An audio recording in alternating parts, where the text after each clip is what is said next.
안녕하세요. 저는 어린 두 남매를 키우고 있는 30대 후반 남자입니다. 제가 이곳을 찾아오게 된 이유는 제 이야기를 들려주고 싶어서예요. 집안일을 할 때 종종 이곳의 사연들을 들으면서 합니다. 이곳에서 듣는 이야기들이 참 믿기 힘든 이야기가 많은 것 같더라고요. 저도 종종 입이 떡 벌어질 것만 같은 이야기를 들으면 경악스러워하곤 해요. 그런데 제 이야기도 여기 계신 분들 못지않게 기가 막히는 일이었기 때문에 이렇게 글을 보냅니다. 저는 결혼하고 아이를 낳고 기르면서 제 가정에 매우 만족하며 살았습니다.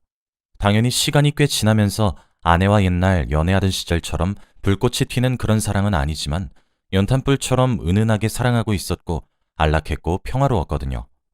어린 두 남매 또한 누굴 닮았는지 예쁜 짓만 골라 하고 너무 행복했어요. 제 가정은 완벽하다고 믿었고 그렇게 생각하며 살았죠.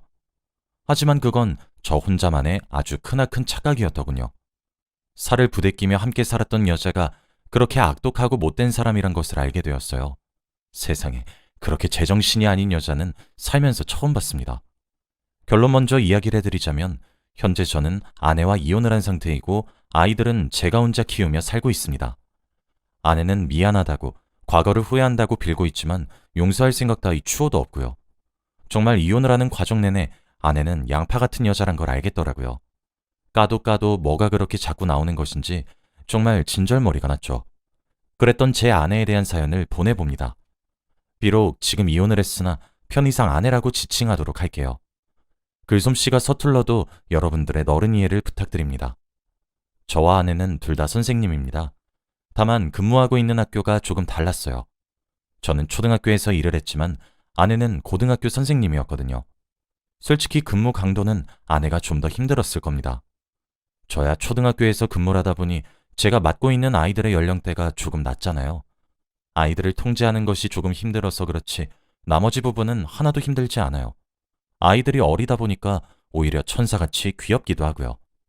그런데 아내는 다 큰 아이들을 가르치고 있다 보니까 많이 힘들어했어요. 일단 아이들이 배우는 수준이 많이 다르죠.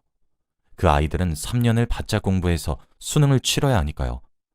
게다가 아내가 맡은 과목은 수학이었고 남자 고등학교에 근무를 하고 있었어요. 고등학교 3학년 담임을 맡는 애면 정말 너무 힘들어했어요. 새벽같이 일어나 출근 준비를 했고 밤늦게 돌아왔죠. 어쩔 때는 새벽에 들어오기도 했고요. 매일 야간 자율학습 감독일도 해야지, 틈틈이 진로 상담도 해주어야지. 해야 할 일은 많은데 아내의 몸은 하나이다 보니까 곁에서 보기 너무 안쓰럽더라고요. 그래서 자연스레 집안일과 육아는 올고지 제 몫이 되었습니다. 제가 상대적으로 시간적 여유가 있다 보니까 그렇게 될 수밖에 없더라고요. 그리고 또 당연하다고 생각해서 저 또한 불만 하나 없었습니다. 아내가 고생하는 것을 보면 가뜩이나 체력도 좋지 않은 사람이 계속 무리를 하는 것만 같으니 제 가슴이 찢어지는 것만 같았거든요. 그러던 어느 날이었어요. 미국으로 유학을 간 제 친구가 한국으로 들어오게 되었으니 자리 한번 만들자고 하더라고요. 초등학교 시절부터 엄청 친했었던 친구였죠. 이름은 상철이에요. 상철이는 성인이 되면서 미국으로 유학을 갔고 그 이후로 계속 그곳에 정착해 공부했고 미국에서 취직을 했어요. 비록 저는 한국에서 상철이는 미국에서 지내야 했고 시차가 많이 달랐지만 꾸준히 메일을 통해 연락을 했고 종종 영상통화로 안부를 물으며 지냈던 친구죠. 거리가 거리다 보니까 제가 아내와 결혼할 때 상철이가 참석하진 못했었으나 축의금도 두둑하게 보내주고 좋은 선물도 하나 해주었을 정도로 친합니다. 저는 상철이가 한국에 들어온다는 사실이 너무 반가웠어요. 상철이는 상기된 제 목소리를 듣고 크게 웃으면서 이제 한국에서 아예 정착할 거라고 하더군요. 상철이는 경력을 살려서 한국에서 선생님 일을 하는 것을 이어나갈 것이라고 했어요. 그때까지만 해도 그렇구나 생각하고 말았었죠. 몇 달의 시간이 흐르고 상철이를 만날 수 있게 되었어요. 상철이에게 제 아내를 소개시켜주고 싶었거든요. 제 아내도 아이들을 가르치는 선생님이고 같은 고등학생을 가르치니까 저는 두 사람이 친해졌으면 하기도 했어요. 상철이는 결혼식에 오지도 않았고 저도 아내 사진을 보여주지 않았어요. 아내에게 상철이를 보여주지도 않았고요. 한국에 들어와서 정식으로 소개시켜주고 싶다고만 생각해서 두 사람은 얼굴도 몰라요. 상철이에게 아내를 소개시켜주기로 한 날 약속 장소에서 저희 세 사람이 만났습니다. 제가 정말 얼마 만에 상철이를 보는 건지도 모르겠더라고요. 저는 너무 반가웠는데 아내와 상철이의 표정이 조금 애매해진 것 같았어요. 제가 사랑하는 여자와 저와 가장 친한 친구가 인사를 나누긴커녕 어색하게 구니까 당연히 분위기는 점차 나빠졌죠. 화기애애할 거란 제 예상과 달리 말이에요. 결국 상철이는 속이 너무 좋지 않단 말만 내뱉고 그 자리를 도망가듯 빠져나갔어요. 저는 무슨 일이냐고 상철이를 뒤따라갔지만 상철이는 나중에 연락한다는 말만 하고 떠났어요. 아내에게 돌아와 다시 물어도 아내도 잘 모르겠다고만 하니까 참 갑갑하더라고요. 상철이는 정말 그런 애는 아니거든요. 그리고 일주일 정도가 지났던가 상철이에게 따로 연락이 왔습니다. 상철이로부터 온 연락은 간단했어요. 제 아내에게 비밀로 하고 둘이서 따로 만나는 것이었죠. 뭔가 불길하단 생각이 저를 덮쳤고 알겠다고 말한 뒤 약속 장소로 나갔어요. 그리고 그렇게 저는 믿기 힘든 잔인한 현실을 알게 되었죠.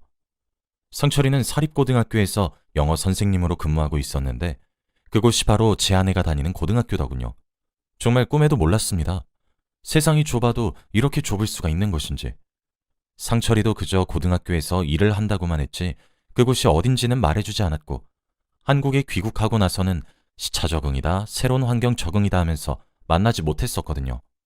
그리고 저도 그런 것들은 만나서 물어봐야지 하고 말았고요.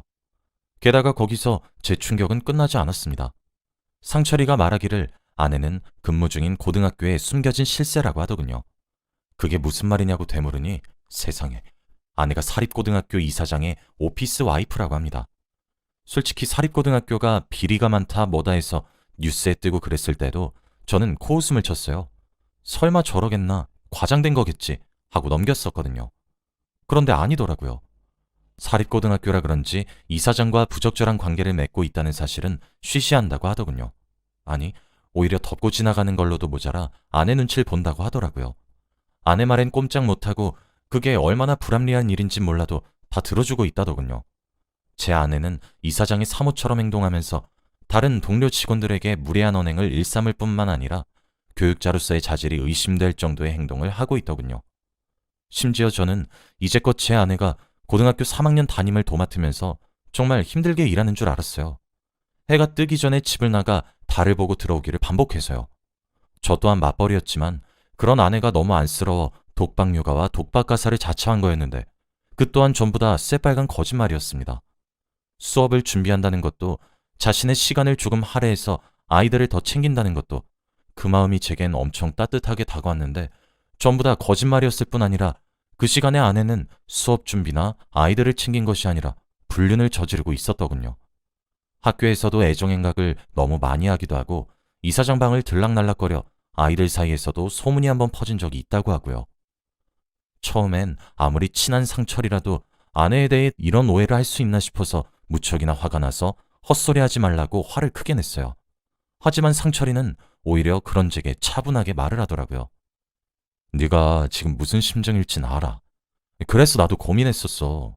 부부 사이의 일에 내가 끼면 안 된다고 생각했기 때문에 말이야. 그런데 친구야, 아닌 건 아닌 거잖아. 그러면서 제게 증거를 하나 보여주더군요. 상철이가 내민 것은 아내와 상철이가 나눈 대화였습니다. 대화 날짜는 상철이가 속이 좋지 않다고 집으로 황급히 돌아간 날이었습니다. 아내가 상철이에게 먼저 메시지를 보냈더군요. 상철 씨, 내 남편이랑 친한 사이란 거 몰랐어요. 저희가 근무하는 학교에서 보고 들은 모든 것들을 내 남편에게 비밀로 해줘요. 아무런 대가 없이 부탁드리는 거 아니에요. 5천만 원 정도 어떠신가요? 대신 돈 받으시면 평생 비밀에 붙여주세요. 입막음 비용을 치를 테니 비밀로 해달라는 아내의 말에 상철이가 답장을 했더군요. 돈으로 제 입을 막겠다고요? 그럼 제가 말을 하지 않겠다고 하면 관계는 정리할 겁니까? 상철이의 그 물음에 아내의 대답은 기가 막히더군요. 그건 상철 씨가 신경 쓸 일이 아닐 텐데요. 제 가정의 문제는 제가 알아서 해요. 상철 씨가 제 남편이랑 친구란 사실은 알겠는데 선은 좀 지켜주시죠. 그리고 말하지 말아달라고 대신 보상하겠다고 한 건 지금은 부탁이지만 나중에도 부탁이 될진 모르겠는데 어디 한번 알아서 잘 생각하고 행동하세요. 한국 교육계 바닥? 생각보다 많이 좁거든요. 아내는 되려 상철이를 협박하고 있었어요. 상철이는 더 일찍 말해주지 못해 미안하다고 본인도 생각해야 할 만한 일이었다고 하며 제게 진심으로 사과를 해주었습니다. 제가 본 상철이와 아내의 대화 내용은 상철이가 제게 했던 모든 말들이 진실이라고 말해주는 증거였고 더 이상 상철이의 말을 부정할 수가 없었어요. 상철이와 헤어지고 저는 집으로 돌아와 아내가 퇴근하길 기다렸습니다. 아내 얼굴을 보고 내가 화를 내야 할까, 돌아와 달라고 빌어야 할까, 그것도 아니면 울며 불며 바짓가랑이라도 잡겠다는 심정으로 매달려야 할까, 고민을 계속하던 도중 아내는 퇴근을 해서 집으로 돌아왔습니다. 고민했던 시간이 무색하게도 아내 얼굴을 보니 차마 입이 떨어지지 않더군요. 제게 폭 안기면서 오늘 너무 피곤했다고 조잘거리는 아내에게 낯선 남자의 향수 냄새가 났어요. 마지막 희망이 무너져 내렸고 저는 아내의 불륜을 인정할 수밖에 없었어요. 저는 그 이후 생각을 했고 고민에 빠졌습니다. 내가 아내를 용서할 수 있을지, 그리고 우리 관계가 회복이 될 수 있을지에 대해서요. 하지만 오랜 고민으로 내린 결론은 그럴 수 없다였어요. 저는 이혼을 준비해야겠다고 결정했죠. 아내가 잠든 틈을 타서 아내의 휴대폰을 열어보았습니다.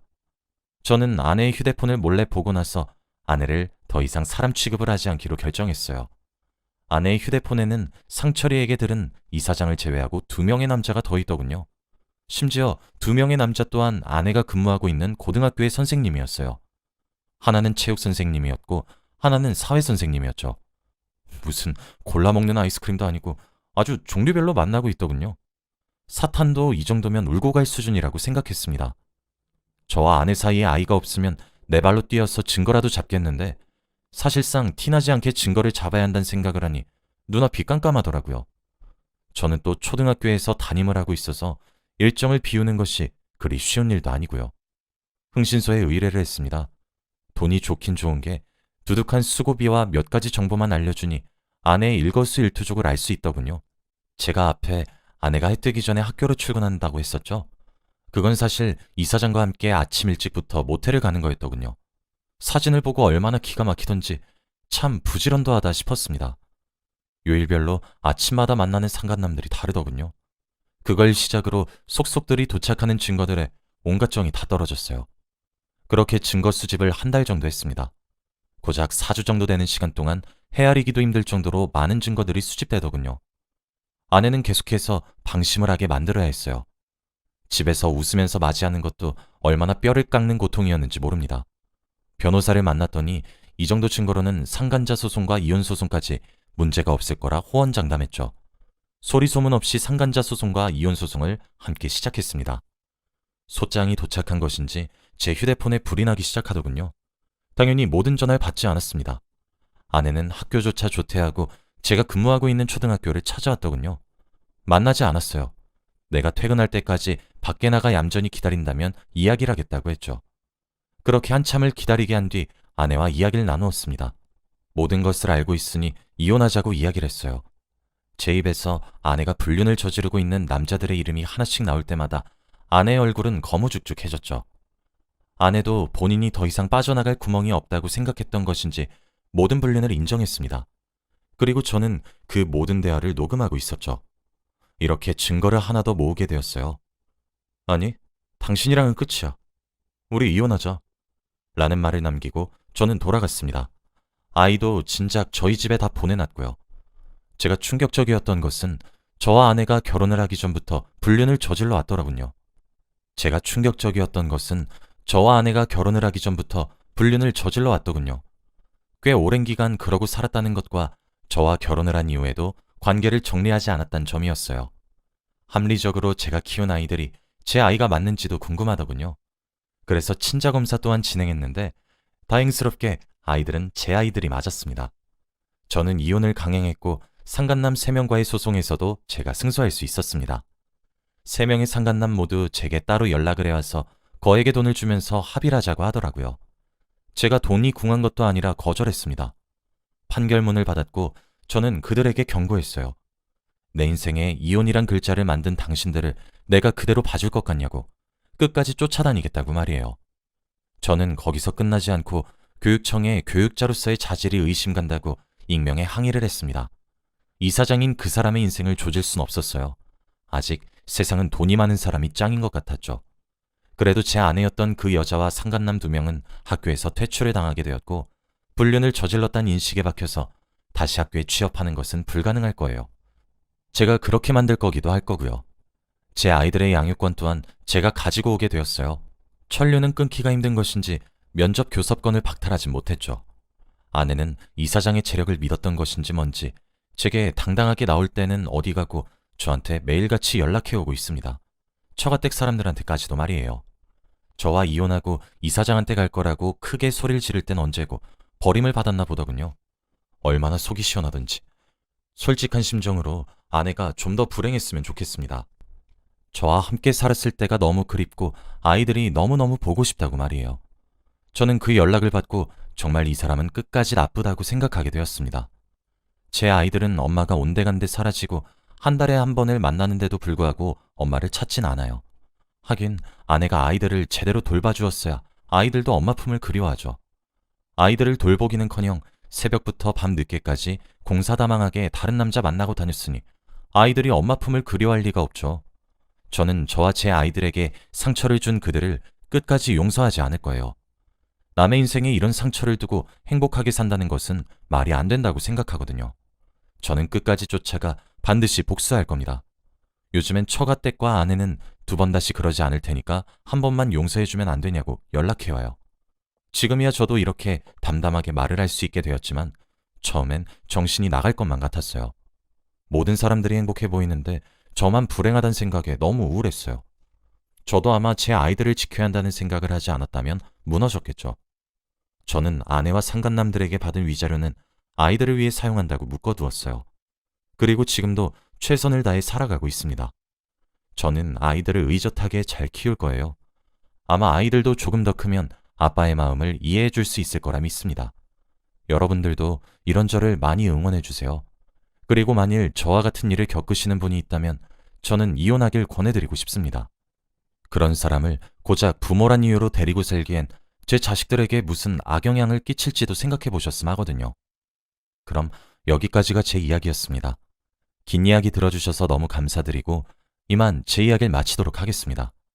여러분들에게도 항상 행운이 깃들길 기도하고 모두 하는 일 잘 풀리셨으면 좋겠습니다. 항상 행복하세요.